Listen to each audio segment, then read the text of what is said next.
मैं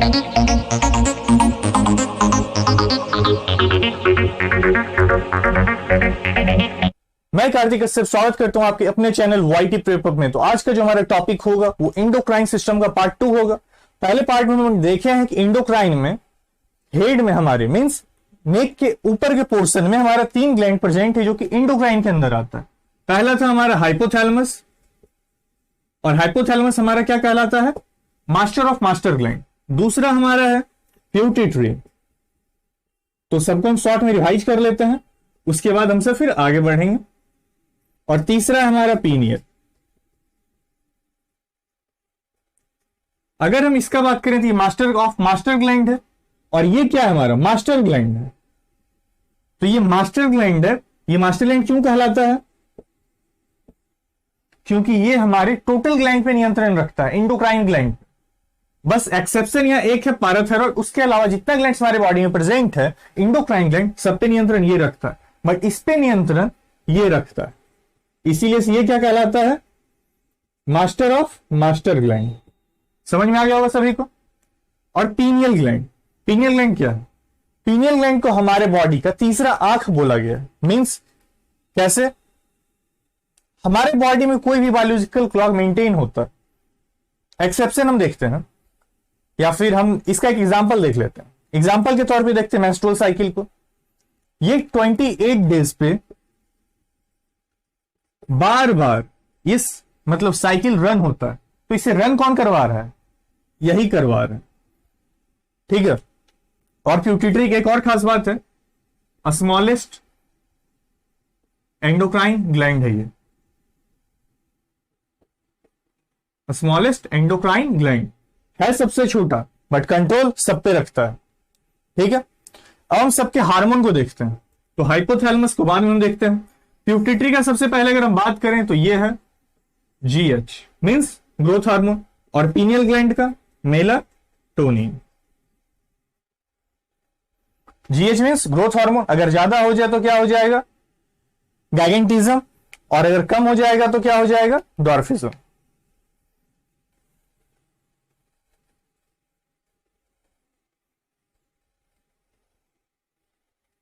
चलिए, हम आज का जो पोर्शन है, आज का जो टॉपिक है इंडोक्राइन सिस्टम पार्ट 2 का, उसमें हम देखेंगे नेक की रीजन और उसके आसपास के जो रीजन में ग्लैंड्स प्रेजेंट होगा, इंडोक्राइन ग्लैंड्स, और चेस्ट रीजन, ठीक है। उसको हम आज कवर कर लेते हैं। तो इसमें आज हम 3 पार्ट को कवर करेंगे, 3 ग्लैंड्स को। पहला हमारा जो होगा वो होगा थायराइड। वो कौन सा ग्लैंड होगा? Thyroid gland. दूसरा ग्लैंड जो है हमारा वो है पाराथायरॉइड ग्लैंड।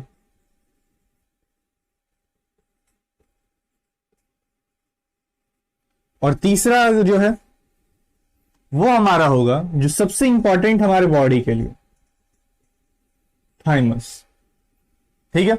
आज का जो हम टॉपिक कवर करेंगे उसमें हम ये देखेंगे थायराइड ग्लैंड, पाराथायरॉइड ग्लैंड और थाइमस कैसे वर्क करता है, कौन सा हार्मोन सेक्रेट करता है, सब कुछ देखेंगे। तो चलिए आज के पहले ग्लैंड को कवर करते हैं बिना देरी किए हुए। और हाँ बच्चों, आप सभी को पता है कि हमारे चैनल की तरफ से आपको इंडिया का पहला सा प्लेटफॉर्म है जो कि डाउट सॉल्विंग सेशन लेके आया है, और डाउट सॉल्विंग सेशन के साथ साथ आपको क्विक पॉइंट भी मिल रहा है। तो जितना हो सके फायदा उठाइए। और डाउट सॉल्विंग सेशन को हम समझ सकते हैं, मैं बार बार रिपीट कर रहा हूं, जितना क्वेश्चन आप सॉल्व कीजिएगा उतना कंटेंट स्ट्रांग होगा। तो डाउट सॉल्विंग के लिए आप मैसेज टाइप कीजिए या कमेंट बॉक्स में कमेंट टाइप कीजिए और डायरेक्ट सेंड कीजिए, नहीं तो फिर पिक्चर क्लिक कीजिए या फिर स्क्रीनशॉट लेके डायरेक्ट कमेंट बॉक्स में डालिए और सेंड कर दीजिए। आपका जितना भी कंफ्यूजन होगा किसी भी सब्जेक्ट के रिगार्डिंग, किसी भी टॉपिक के रिगार्डिंग, वो हम सब क्लेरिफाई करेंगे, ठीक है। तो चलते हैं आज के पहले टॉपिक, थायराइड ग्लैंड पे। थायराइड ग्लैंड,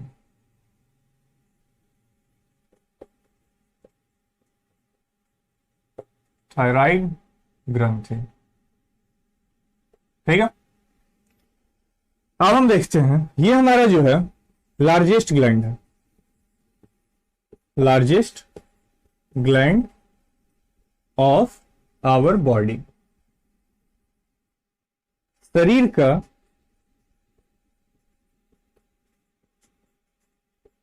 सबसे बड़ा एंडोक्राइन ग्लैंड, अंतःस्रावी ग्रंथि। ठीक है, हमारे शरीर का सबसे बड़ा एंडोक्राइन ग्लैंड है, अंतःस्रावी ग्रंथि। ठीक है, इसमें कोई कंफ्यूजन? और स्मॉलेस्ट कौन सा था? स्मॉलेस्ट हमारा प्यूटिटरी था। स्मॉलेस्ट कौन सा है? तो स्मॉलेस्ट हमारा प्यूटिटरी है। ठीक है, अब हम बात करते हैं कि हमारे शरीर का जो सबसे बड़ा ऑर्गन है कौन सा है। तो लार्जेस्ट ऑर्गन हमारा,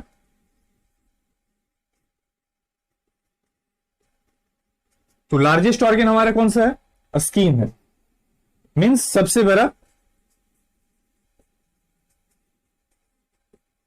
बड़ा अंग का अगर बात करें। ठीक है, तो कौन सा है? चमड़ी है अगर बात करें, या फिर चमड़ा बोल सकते हैं। ठीक है, अब हम बात करते हैं हमारा सबसे बड़ा ग्रंथि कौन सा, मींस सारे मिक्स करके अगर हम बात करें तो एक्सोक्राइन, एंडोक्राइन और मेसोक्राइन को तीनों को मिला के जो सबसे बड़ा होगा उसको हम देखते हैं लार्जेस्ट ग्लैंड। यहां पे सिर्फ ग्लैंड का बात हो रहा है, ऐसा स्पेसिफिक नहीं है कि एक्सोक्राइन का बात हो रहा है, एंडोक्राइन का बात हो रहा है। ठीक है, लार्जेस्ट ग्लैंड मीन सबसे बड़ा ग्रंथि, तो ये हमारा होगा लीवर, यकृत। ठीक है,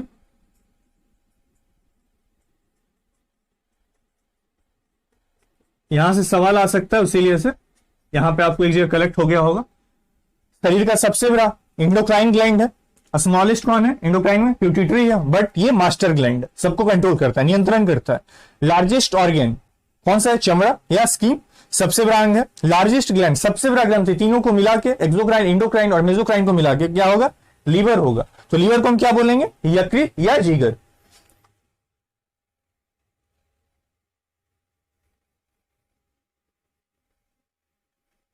अब इसके लोकेशन को हम देखते हैं, थायराइड ग्लैंड का लोकेशन। तो इसका लोकेशन क्या होगा? प्रेजेंट इन नेक। ठीक है, मीन्स गर्दन में प्रेजेंट हो गई। अब हम बात करते हैं इसका कौन कौन सा हार्मोन होता है। हार्मोन कौन कौन सा इससे सेक्रीट होता है? तो सबसे पहला हार्मोन जो होगा वो होगा T3 हार्मोन, दूसरा T4 हार्मोन और तीसरा कैल्सीटोनिन। ठीक है, ये तीनों जो हार्मोन है ये सेक्रीट कौन करता है? थायराइड ग्लैंड करता है। T3 का जो हमारा नाम होगा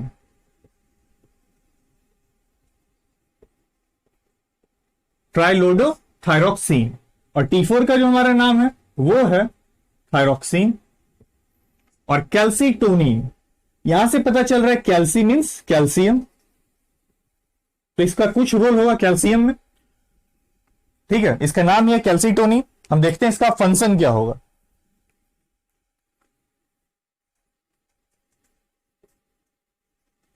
सबसे पहला फंक्शन होगा इसका, मीन्स थायराइड ग्लैंड का ऑक्सीडेशन ऑफ फैट, प्रोटीन और कार्बोहाइड्रेट। कार्बोहाइड्रेट हिंदी में क्या बोल सकते हैं? शर्करा। प्रोटीन को प्रोटीन और फैट को वसा। ठीक है, ऑक्सीडेशन मतलब ऑक्सीकरण करता है वसा का, प्रोटीन का और शर्करा का। और इसका हार्मोन कौन कौन सा हार्मोन इंपॉर्टेंट है? आप एक काम कर सकते हैं कि आप किसी भी पेज में सिर्फ एक पेज लीजिए, जितना भी इंडोक्राइन हम पढ़ेंगे सबको एक पेज में आप सिर्फ हार्मोन लिख लीजिएगा और ग्लैंड लिख लीजिएगा, और उसके बाद उसके रिगार्डिंग आप क्वेश्चंस बनाइए। उसको एक बार ऐसा होगा ना कि आपका ग्लैंड बस आधे पेज या एक पेज में सारा का सारा ग्लैंड कवर हो जाएगा, और क्या? हार्मोन से। और हार्मोन अगर याद आएगा तो फंक्शन याद साथ में आ ही जाएगा। और हम इसका देखते हैं क्या फंक्शन है।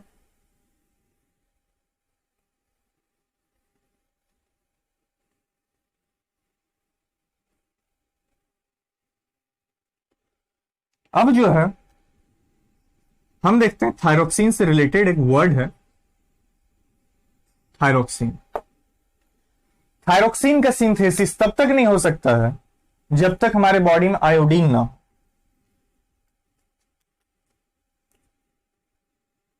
Iodine is necessary for synthesis of क्या होगा, iodine necessary for synthesis of thyroxine. ठीक है, और थायरोक्सिन क्या है, T4 का नाम है थायरोक्सिन। अगर हम सबको बॉडी में थायरोक्सिन बनाना होगा या बनेगा तो वहां पे आयोडीन मौजूद होना चाहिए।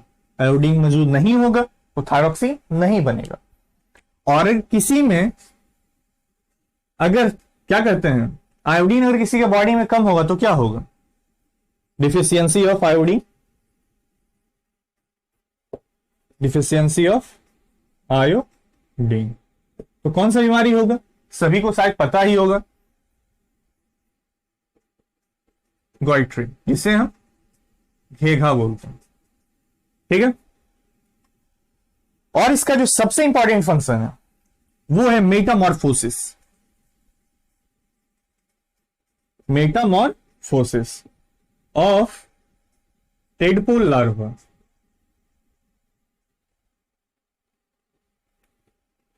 ये टेडपोल लार्वा क्या है, ये टेडपोल लार्वा जो है किसका लार्वा है, फ्रॉग। तो मेटामॉर्फोसिस मीन्स रूपांतरित करने में मदद करता है लार्वा से, मीन्स फ्रॉग का जो क्या बोलते हैं, अगर बच्चे का बात कर लें, छोटा बच्चा जो होता है वो लार्वा के फॉर्म में होता है, तो उसका लार्वा का नाम क्या है, टेडपोल लार्वा। तो मेटामॉर्फोसिस मीन्स इसको हम रूपांतरित बोलते हैं या रूपांतरण बोल सकते हैं, रूपांतरण। ठीक है, अगर किसी को मतलब किसी फ्रॉग को अगर रूपांतरण करना हो तो उसके लिए वहां पे ये थायरोक्सिन हार्मोन या फिर ट्राइलाडोथायरोक्सिन या फिर कैल्सिटोनिन का होना बहुत जरूरी है। ठीक है, ये काम किसका है, थायराइड ग्लैंड का। तो कैसे मदद करेगा, देखिए टेडपोल लार्वा से क्या बनेगा, फ्रॉग। तो वहां पे होना चाहिए T4, और T4 मीन्स थायरोक्सिन। तो ये मदद कौन कर रहा है, थायराइड ग्लैंड कर रहा है, क्योंकि थायराइड ग्लैंड ही सिंथेसिस करता है थायरोक्सिन का, और किसके मदद से करता है, तो आयोडीन की मदद से। तो आज के लिए ये थायराइड ग्लैंड यही खत्म होगा। ठीक है, और अगर किसी को और भी ज्यादा थायराइड ग्लैंड के बारे में जानकारी चाहिए, क्योंकि क्वेश्चन के पॉइंट ऑफ व्यू से रेलवे में जो क्वेश्चन आ रहा है, रेलवे के लिए जो थ्योरी है जितना उतना ये काफी है। और अगर किसी को ज्यादा इंटरेस्ट हो भाई तो मैं बार बार बोलता हूं कि हमारा आरबीएनटी की पीसी के बाद मास्टर कोर्स आएगा, उसमें आप पढ़ सकते हैं। ठीक है, तो थायराइड ग्लैंड यही खत्म होता है, हमारा दूसरा ग्लैंड होगा पैराथायरॉइड।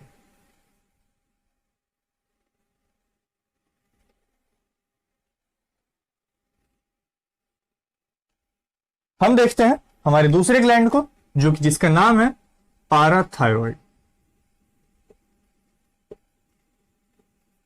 पैराथायरॉइड ग्रंथि। ठीक है, बस इसी का हिंदी लिखना आप सब भी लिख सकते हैं, लिख लीजिए। इसका लोकेशन का बात करते हैं।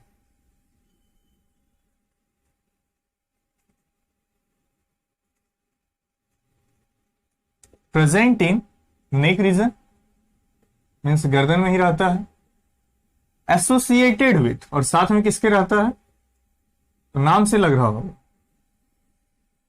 Thyroid, associated with thyroid gland. ठीक है, अब हम बात करते हैं इसके हार्मोन का। तो बस इसका मतलब हार्मोन जो रिलीज होता है, बस एक हार्मोन रिलीज होता है, और वो हार्मोन है कैल्सीटोनिन। ये हार्मोन दोनों जगह रिपीट होता है। मैं थायराइड में इसीलिए इसको स्किप कर दिया था, क्योंकि यहां पे बताना था। कैल्सीटोनिन दोनों जगह इस हार्मोन का एक ही काम होगा, बट सेक्रेट दोनों करता है। Maintain the level of maintain the level of calcium phosphate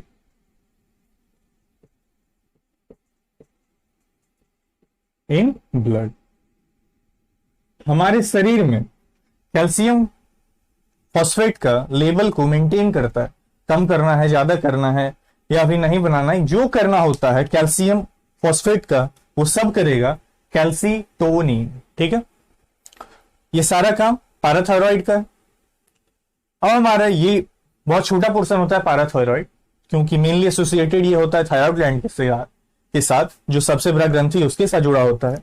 अब जो हमारा टॉपिक होगा वो हमारा होगा तीसरा ग्लैंड आज का, थाइमस ग्लैंड।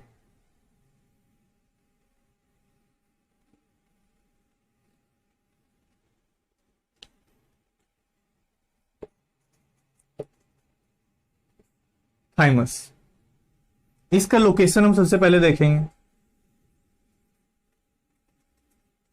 इसका location below the neck means गर्दन के नीचे होगा, बिलो द नेक, गर्दन के नीचे, and upper part of chest. तो समझ सकते हैं कहां पे होगा अप्रॉक्स। अगर हम बात कर लें गले के नीचे और चेस्ट के ऊपर, तो इस पोर्शन में होगा अपर पार्ट में, यहां पे हो सकता है। ठीक है, अब हम देखते हैं ये हार्मोन कौन सा रिलीज करता है।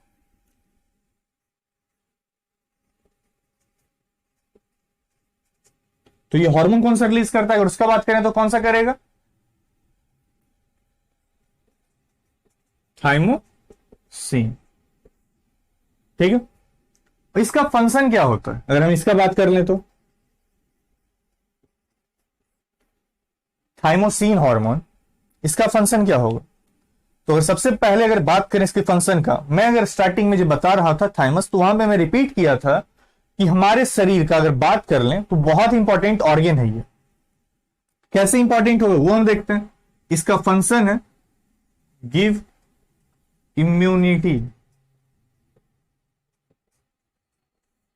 ठीक है, इम्यूनिटी का अगर बात करें, जो इम्यूनिटी आजकल कोरोना में बहुत वर्ड्स आ रहा है, इम्यून सिस्टम मजबूत करें, कैसे करें, नहीं करें, वो सब जो इम्यूनिटी प्रोवाइड कर रहे हैं हमारे बॉडी को, वो यही प्रोवाइड कर रहा है।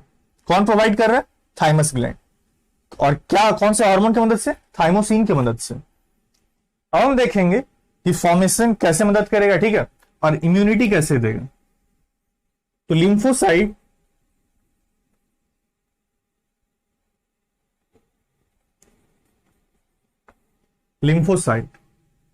लिम्फोसाइट के सहारे ये हमें इम्यूनिटी देगा।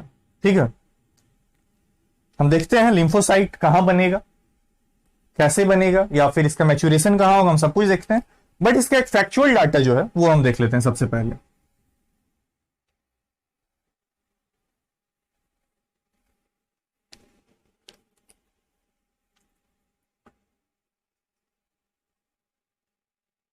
size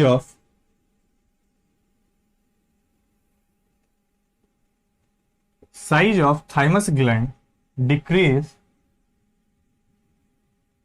in increase of age। जैसे जैसे हमारा उम्र बढ़ता है वैसे वैसे थाइमस ग्लैंड छोटा होते जाता है। ठीक है, एग्जाम्पल तो समझते हैं, बच्चे में ये ज्यादा बड़ा क्यों होता है और जैसे एज बढ़ता है छोटा क्यों हो जाता है। अगर हम बात करते हैं कि हम सब अपना एग्जांपल देख लें, हम सब जो छोटे हो जाते हैं तो क्या होता है, हम सब थोड़ा सा अगर खेल के आए और ठंडा पानी पी लिया तुरंत बीमार पड़ जाते हैं, या ज्यादा धूप हो गया तो लू लग जाता है, या फिर और भी अदर कंडीशन है, किसी को सर्दी खांसी है तो जुकाम बहुत जल्दी लग जाता है, फीवर अगर किसी से है, अगर वायरल फीवर है तो बहुत जल्दी फैलता है। कोई भी हालत में देखिए बच्चों का ये रिप्रेजेंट कर रहा है कि बच्चे का इम्यून सिस्टम कमजोर होता है। कमजोर मीन्स उतना उसके पास, मतलब अगर बात करें तो मेमोरी सेल्स प्रेजेंट नहीं है, उतना उनके पास एंटीबॉडी फॉर्मेशन पावर नहीं है, इस वजह से वो ज्यादा जल्दी इंफेक्टेड होते हैं। तो इसी वजह से उनके बॉडी में थाइमस ग्लैंड जो होता है बड़ा साइज में रहता है। जैसे जैसे हम सब बड़े होते हैं वैसे वैसे क्या होता है, हम सबका इन्फेक्शन रेट, जैसे इन्फेक्टेड रेट होता है अगर मान लें अपने बॉडी के रिप्रेजेंट कंपैरिजन में, तो वैसे वैसे क्या होता है, छोटा होते चला जाएगा। मतलब पहले अगर हम सबको वीक में या मंथ में अगर एक बार फीवर होता था, या पूरे एवरेज मान लेते हैं साल में अगर 4 बार लगता था फीवर, तो अब क्या होता है, साल में या 2 साल में कभी एक बार गलती से फीवर लग जाता है। तो ये किस वजह से हो रहा है, इम्यून सिस्टम हमारा ज्यादा मजबूत हो गया, तो इसीलिए अब इसका जरूरत नहीं पड़ रहा। ठीक है, बट इसका अभी भी रोल होता है इम्यूनिटी देने में, बट बच्चे में ये बड़ा साइज में इसलिए रहता है क्योंकि ज्यादा इम्यून सिस्टम को उसको मजबूत कर सके, इसीलिए से, ठीक है। और जैसे जैसे हम सबका एज बढ़ेगा वैसे वैसे इसका क्या होगा, साइज छोटा होते चलेगा और डिजेनरेट, तो मान लेते हैं डिजेनरेट हो जाएगा,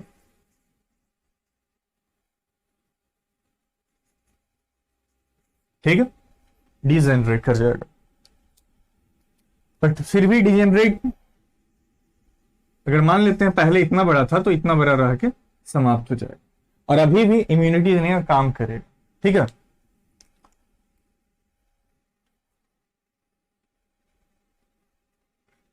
लिम्फोसाइट, हम देखते हैं लिम्फोसाइट क्या है। लिम्फोसाइट एक प्रकार का WBC है जो कि मदद करता है, क्या करता है, फॉरेन पार्टिकल से लड़ने में, ठीक है। लिम्फोसाइट दो प्रकार का होता है, एक होता है बी लिम्फोसाइट, एक होता है टी लिम्फोसाइट। अगर हम बात करते हैं इसके फॉर्मेशन का, फॉर्मेशन इसका कहां होगा, बोन मैरो में, जिसे हम क्या बोलते हैं, मज्जा बोलते हैं। इसका कहां होगा फॉर्मेशन, बोन मैरो में। और मैच्यूरेशन, इसका मैच्यूरेशन कहां होगा, इसका मैच्यूरेशन बोन मैरो में होगा, बट इसका मैच्यूरेशन थाइमस में होगा, थाइमस ग्लैंड में, ठीक है।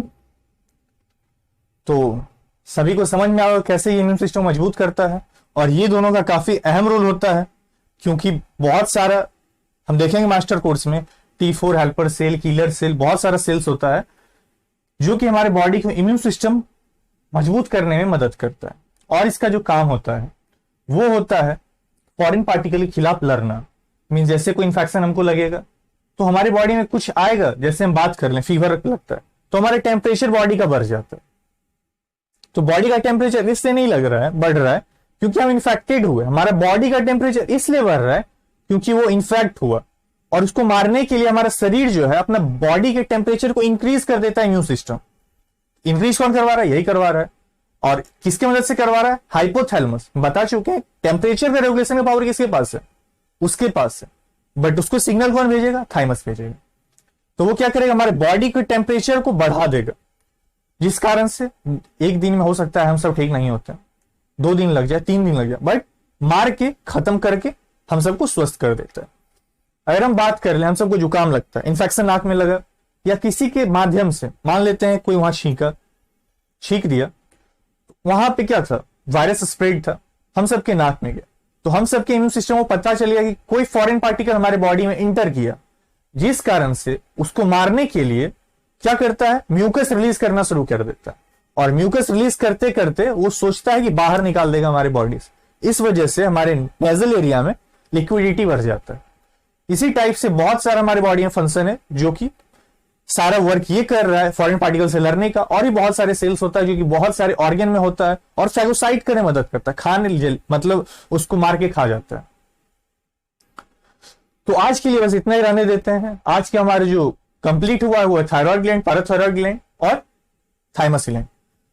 तो बच्चों जितना हो सके उतना लाइक कीजिए, शेयर कीजिए और सब्सक्राइब कीजिए। जो अभी तक सब्सक्राइब ना किए हो पहले वो सब्सक्राइब कर दीजिए और लाइक कर दीजिए, और जितना हो सके उतना ज्यादा से ज्यादा शेयर कीजिए।